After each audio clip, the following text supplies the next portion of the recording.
Sains, bersama saya lagi dalam Alright Novo Channel dalam segmen Suara Orang Kampung. Alright, sahabat-sahabat semua, ini adalah kejayaan terbesar buat negara kita, buat kerajaan Malaysia Madani, sahabat-sahabat semua. Seperti mana yang kita tahu, sedikit lagi ya negara kita hampir dimalukan, ya aset negara hampir dirampas kerana kegagalan dan juga ketidakupayaan Kerajaan Perikatan Nasional sebelum ini menyelesaikan isu yang menuntut, yang mana isu tuntutan daripada Kesultanan Sulu. Itu dia yang mengatakan waris Kesultanan Sulu menuntut hak-hak seperti aset kita di luar negara, sahabat-sahabat semua. Tetapi yang menjadi sejarah hari ini apabila Kerajaan Malaysia Madani berjaya melakar sejarah, sahabat-sahabat semua, ya dengan mendapat penghakiman yang terbaik buat negara kita. Jadi ini yang ingin saya kongsikan bersama dengan kita, apakah yang dilakukan, apakah sebenarnya keputusan di dalam perkara ini. Tapi sebelum itu, sahabat semua, jangan lupa untuk terus support Alright Novo Channel dengan cara tekan butang subscribe, like, dan share. So, mari kita ikuti berita gempak hari ini, sahabat-sahabat semua. Ya, isu berkaitan dengan tuntutan Kerajaan Sulu, waris Kesultanan Sulu, kerajaan perpaduan lakar sejarah terbesar. Yang mana tahun lepas Malaysia digemparkan dengan Kerajaan Malaysia perlu untuk membayar sebanyak RM62.59 bilion ringgit kepada kerajaan waris Kesultanan Sulu seperti yang diputuskan oleh Mahkamah Arbitrasi Perancis yang telah merekodkan keputusan Dr. Stampa. Ini berikutan surat peguam negara Tommy Thomas yang menulis kerajaan Malaysia kesal dan akan membayar segala tunggakan bayaran 5.300 setahun berdasarkan perjanjian 1878 yang tidak dibayar oleh Malaysia sejak tahun 2013 setelah kerajaan Sulu menyerang Lahad Datu di Sabah. Isu tuntutan ini telah menjadi isu global dan juga antarabangsa. Kedaulatan Malaysia pada ketika itu telah menjadi bualan mulut dan dijajah di Tribunal Timbang Taraf dan Mahkamah Antarabangsa di Eropah. Imej Malaysia di mata dunia sudah menjadi buruk dan tercalar, sahabat-sahabat semua. Malah ada pihak yang sudah mengatakan Malaysia bakal bankrupt jika tuntutan tersebut berjaya diminta. Tetapi kita lihat apa yang Perikatan Nasional lakukan, kerajaan kita buat, dan juga apa yang kerajaan kita buat hari ini. Mereka hanya mampu salahkan Tommy Thomas ya dan juga Menteri Pakatan Harapan. Tapi itu sudah memang menjadi lumrah mereka. Tiada siapa yang betul kecuali mereka. Pasukan khas untuk menangani isu tuntutan ini pun tidak berjaya menghasilkan apa-apa hasil. Ini hanya membuktikan mereka tidak pernah serius untuk menjaga nama baik dan kedaulatan negara kita, Malaysia hari ini. Malah lebih teruk, di saat Malaysia dihimpit teruk dalam isu ini, Kerajaan Perikatan Nasional membubarkan Parlimen dan memfokuskan segala jentera kerajaan untuk menghadapi pilihan raya umum. Segala usaha dalam tuntutan ini diam sepi selepas pembubaran Parlimen.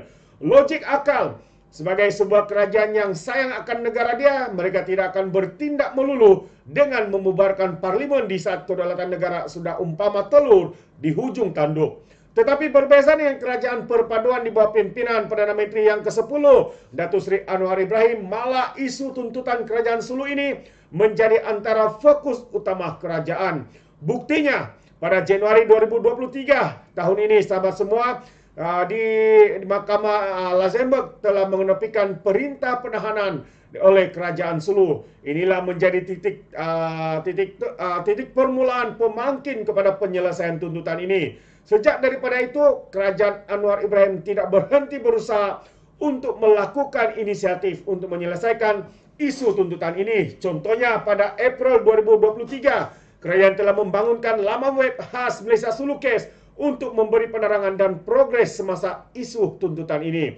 Dan benarlah, hasil ini tidak pernah mengkhianati usaha. Baru-baru ini, Mahkamah Rayuan Paris telah mengeluarkan keputusan untuk mengekalkan dan membenarkan Malaysia untuk mencabar keputusan Dr. Stampa. Menurut Menteri Undang-Undang dan Reformasi, ya, Datuk Seri Azalina Othman, keputusan ini bermaksud penuntut tidak boleh menggunakan award yang telah diterima oleh Dr. Stampa. Malah Mahkamah Paris juga mendapati Dr. Stampa telah terkilaf dalam keputusannya.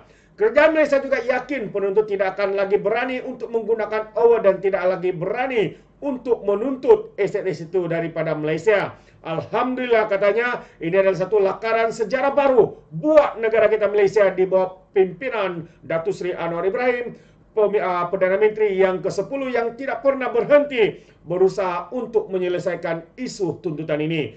Kalau kerajaan PN tidak mampu menyelesaikan ini daripada tahun 2001 sehinggalah 2022, tetapi dengan kewibawaan Perdana Menteri kita yang ke-10, Datuk Seri Anwar Ibrahim, isu ini dapat diselesaikan dalam masa kurang daripada 8 bulan sahaja. Terima kasih kita ucapkan kepada Perdana Menteri kita, tidak lain tidak bukan Datuk Seri Anwar Ibrahim yang begitu tegas, yang begitu komited untuk menjaga nama baik negara kita, untuk menjaga kedaulatan negara Malaysia, sahabat-sahabat semua. Ini adalah satu usaha yang mana kita lihat sedalam era Kerajaan Perikatan Nasional, mereka hanya memfokuskan ya untuk menjadi kerajaan, untuk berkuasa, mendapat jawatan dan juga wang ringgit, tetapi tidak kepada Datuk Seri Anwar Ibrahim.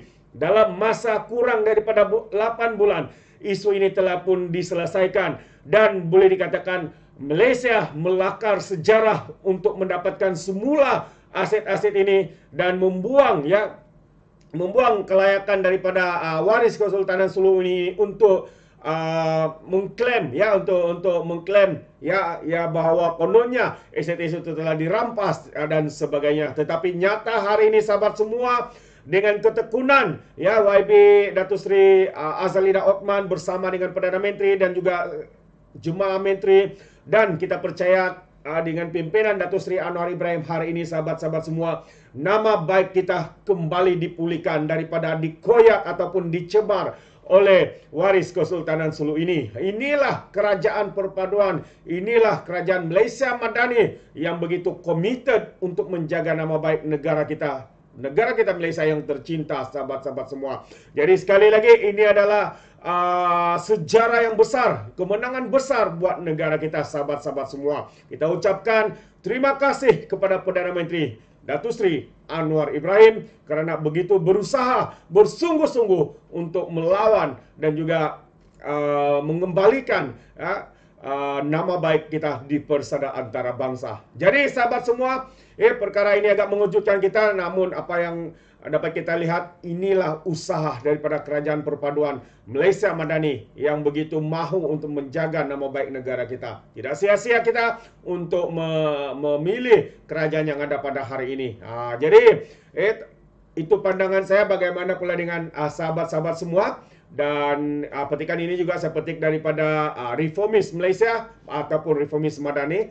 Dan sekiranya sahabat-sahabat semua ingin memberikan sebarang komen, anda boleh berikan komen dalam ruangan komen. Tapi ingat, komen dengan cara berhemah. Jangan menjadi seperti Walan-Walautit, lebay-lebay, geng sapu bersih dan juga geng takut Anwar. Apabila memberikan komen penuh dengan hasutan, kebencian dan juga fitnah melampau. Sepertinya mereka tidak punya otak, mungkin karena otak mereka tertinggal di dasar Laut Cina Selatan. Alright, itu saja. Izinkan saya untuk mengundurkan diri dan seperti biasa, peribahasa mengatakan, tak apa pun tangkap 2 ton keinginan. Dalam bahasa Belayunya, tepuk dadah, tanya selera. Sekian saja daripada Orang Dapat Channel. Saya kita berjumpa lagi dalam info dan update yang seterusnya. Sekian, bye-bye.